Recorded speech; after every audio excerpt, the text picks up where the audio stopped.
Welcome in, everybody. Welcome to Mock Draft Monday. If you follow me on the other socials, TikTok, Instagram, Twitter, and you're new here, make sure you subscribe. There will be long form content on here at least once a week. And every Monday, we're going to be doing mock drafts as the offseason expands. Today, we're only doing the top 18 teams, just the non-playoff teams. But as the playoffs go on, we'll add more teams, eventually getting to all 32. There will be breakdowns for each pick within this video. And there's a couple trades I don't think you're expecting. So make sure you guys stay tuned. Like this video if you want more mock drafts like this. Without further ado, though, let's get into it. All right, let's get into this. This draft is already written out, already planned out. I have looked into it, researched it. Everything is here to my left, but we're going to go through and explain each pick. And again, this is only for non-playoff teams. We're going to continue to expand as the playoffs go on, and then eventually we'll have all 32 teams. But for right now, this is only non-playoff teams, so we're only going to go up to pick 18, Cincinnati Bengals, although you guys will see Cincinnati Bengals will not have that pick, and I'll show you why. So let's start this draft.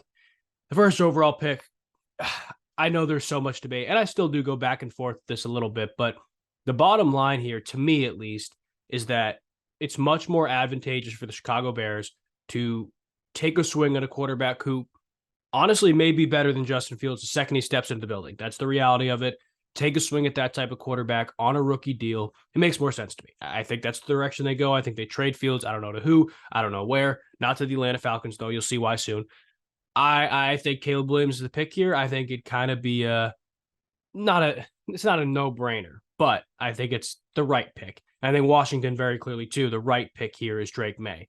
They need a franchise quarterback. It's going to be under new leadership. At the time of recording this, Ron Rivera was fired like an hour ago. So they're going to have a new coach. Sounds like they're bringing in Bob Myers. Sounds like they're almost overhauling everything. So new leadership often means new quarterback, and that's the case with Drake May. Here's where the first trade comes in, though. I think if the New England Patriots here are sitting at 3, those top quarterbacks are gone, they know that the teams at least right below them will try to trade up for a non-quarterback. The only team that might trade up for a quarterback is the Giants. If you're the Patriots, you don't trade with the Giants, right?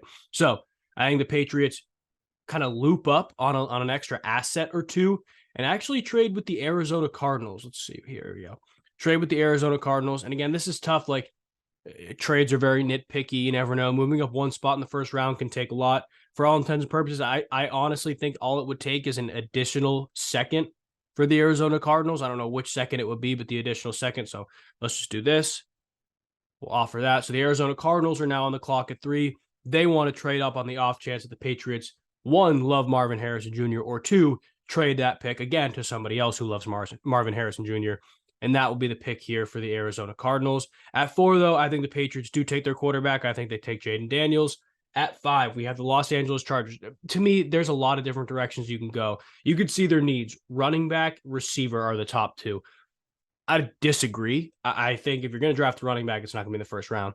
The receiver need, I think, is a bit overblown. I think people forget about how good Mike Williams can be when he's healthy. Granted, he's never healthy. Keenan Allen's good. Josh Palmer's good. They just drafted Quentin Johnson. So if you're sitting here at 5 and you're the Los Angeles Chargers, like, I don't know. I find it so hard to believe you take a receiver. To me, I think they go with Jerzon Newton. I think they could use some help interior on the defensive line. I think that is the pick for them. Again, new leadership, maybe a new philosophy there. I know Brandon Staley loved the offensive players. Tom Telesco loved the offensive players. Maybe they go defensive now. Here's a tough one, though. I'll take a sip of coffee before I talk about my Giants. This is really tough, right? You see the needs. The top 3 are the biggest needs, for sure. I don't even think those other ones are needs. I think, honestly, defensively, they're very good. Pick 6, quarterback, receiver, O-line. You have Malik Neighbors on the board, who is probably the best receiver out of all these guys that are still available. Undeniable talent. I mean, if you want to go look at quarterbacks, you got guys like Penix available. You got guys like Bo Nix available. The Giants could be in a spot where they do trade down, where they like one of those guys and they think they can get him a little bit later. But to me, like, it's right here. Like, you can't look past the tackle. You can't look past the abomination that offensive line was this year.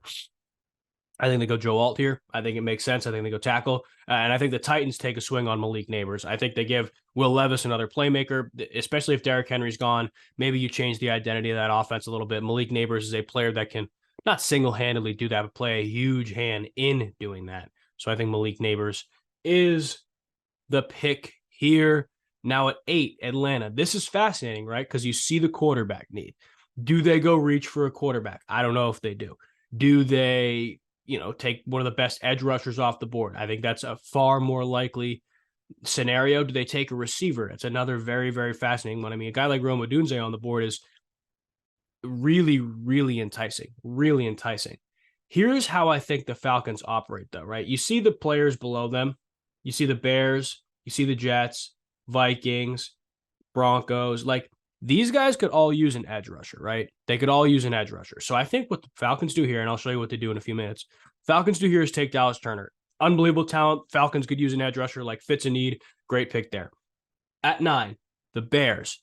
This is a trade I see happening right here. So I think the Chicago Bears, where are they? And the Cincinnati Bengals actually loop up and trade.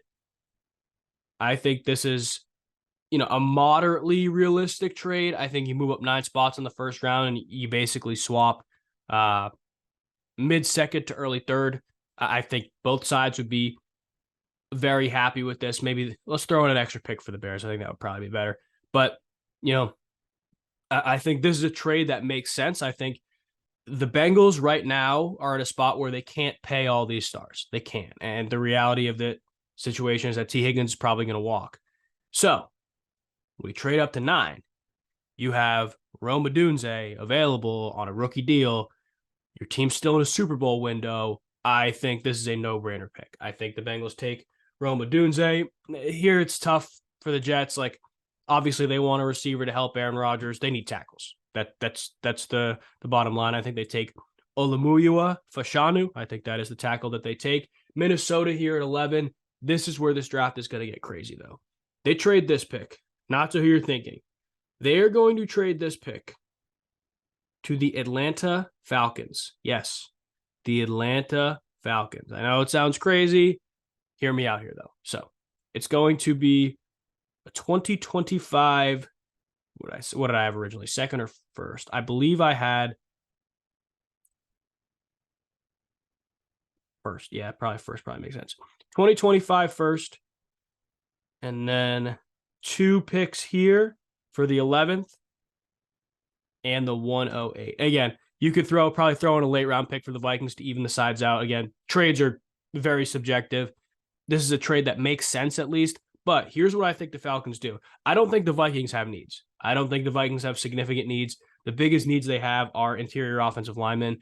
They will be able to get them with the 43rd pick, the 74th pick, any of the picks they have. Like, that is a early second round pick to me. I don't see teams reaching for interior linemen really ever. I don't think that's the plan here. I think the Vikings can almost get away with getting a couple extra picks and a 2025 first and trade away this 11th pick, which, may help their team. I see the D-line, linebacker, DB needs. Maybe they need help in the interior, but again, can you get that in the second round? Probably. So I think this makes sense for the Vikings. Now, if you're the Falcons, why do you trade back in?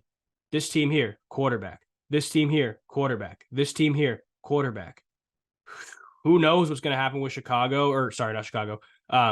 Indianapolis, Seahawks, like all these teams, very, very wild card teams, but 3 teams that need quarterbacks. You are going to trade up. Why are you going to trade up? Michael Penix. I know it sounds crazy. I don't think it's unrealistic. I think Falcons trade back into the first round. Maybe not. Maybe it's not here. Maybe it's a little bit later on. And again, these are the first 18 picks we're talking here. So you may get a trade back in later on. But right now, I think the Falcons find a way to trade back in. They get Michael Penix. They get a young, really good edge rusher in Dallas Turner as well. You lose your 2025 first. Is that big of a deal if you have these 2 players adding on to a team? 1 that dominates the line of scrimmage, but 2 that plays good defense and now is getting Dallas Turner. I don't think it is. It's a weak division. It was separated by a game this year. They're not far off. Here's where it gets interesting, though. Denver, I go back and forth on this one. I don't think quarterback is the need, at least not here. And teams like Denver, teams like New Orleans who need quarterbacks, it's important to understand, doesn't have to be in the first round. Like, you can go look at the other quarterbacks. Bo Nix, J.J. McCarthy, Quinn Ewers. Like, some of these, or Quinn Ewers shouldn't be on here, he's coming back. But some of these players like Nix, McCarthy, if you like Milton or Hartman later on, yeah, go for it. Like, some of these players will be available in the second or third round. They'll take the best player available. And I think that's what the Broncos do right now. You scroll down a little bit. I think they take Jared Verse. I think that's probably the best player available in terms of overall talent, scheme fit need. Like that's probably the best player. Las Vegas, I think they go Kool-Aid McKinstry. I don't know why DB is the last of the needs here. I think it's a very significant need for this team. I think Kool-Aid will fit the bill as a Las Vegas Raider. The 14th overall pick. Hold on, we're struggling here. Hold on. Okay, there we go. 14th overall pick, right? You see the Saints quarterback, tackle, defensive line. Do they take a tackle? I don't know. Like, I think if you're the New Orleans Saints, you're trying to change your offensive identity a little bit. You have this guy on the board, you can't say no. That, to me, you can't say no. I think they take Brock Bowers here.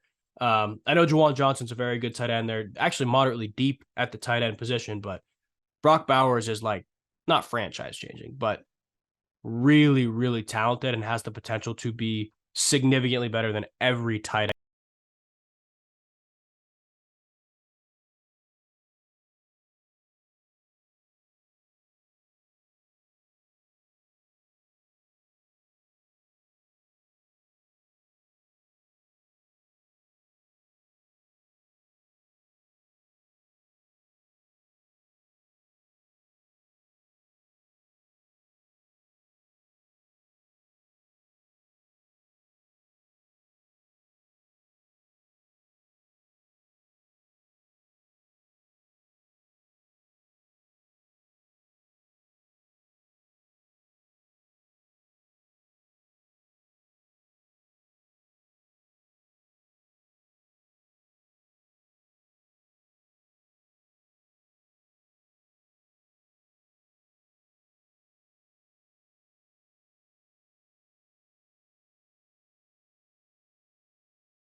If you made it this far, I appreciate you guys watching the video. Again, if you're new, make sure you hit that subscribe button and like this video if you like this type of content. Next Monday, there will be another Mock Draft Monday, this time expanding with 6 more teams. We'll do the top 24 as the playoffs go on. I appreciate you guys watching again. God bless you all, and we'll see you next week.